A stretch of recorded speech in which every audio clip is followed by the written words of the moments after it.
India முழுக்க இன்றைக்கு இருக்கக்கூடிய சிக்கல்கள் என்ன? வந்தே மாதரம் அப்படின்ற ஒரு பாட்டை வச்சு 150ஆவது ஆண்டு அப்படின்னு நாடாளுமன்றத்தில் டிபேட் பண்ணியிருக்கிறாங்க. அதை பற்றி எந்த வார்த்தையும் பேசவில்லை. மகாத்மா காந்தி ஊரக வேலை உறுதி திட்டத்தை ஒட்டுமொத்தமாக மாற்றி இருக்கிறார்கள். மீண்டும் பண்ணையடிமை சமூகத்தை நோக்கி நகர்த்த பார்க்கிறார்கள். அதை பற்றி ஒரு வார்த்தை பேசல. நவோதயா பள்ளிகளை திணிக்கிறாங்க. எது நவோதயா பள்ளின்றது சாதாரணமா? 21 பேர் தீக்குளித்து செத்து அரசமைப்பு சட்டத்தை எல்லாம் எதிர்த்து போராட்டம் நடத்தி நவோதயா பள்ளிகள் தடுத்து நிறுத்தப்பட்டது. அப்படிப்பட்ட நவோதயா பள்ளிகளை திணிக்க பார்க்கிறாங்க. அதற்கு இவர் எந்த பதிலும் சொல்லல. திருப்பரங்குன்றத்தில் இருக்கக்கூடிய பிரச்சனையை பற்றி இவர் வாயை திறக்கல.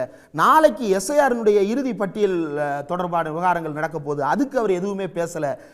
ஆர்எஸ்எஸ் திட்டங்களை பற்றி பேசல. நேரடியாக திருச்சிக்கு வந்து ஆர்எஸ்எஸ் தலைவர் மோகன் பகவத் வந்து வெளிப்படையாக சேலஞ்ச் பண்றாரு. இந்துக்களுக்கு ஆதரவாக தீர்ப்பு வரும்னு சொல்றாரு. கொள்கை எதிரின்னு தானே சொல்றாரு.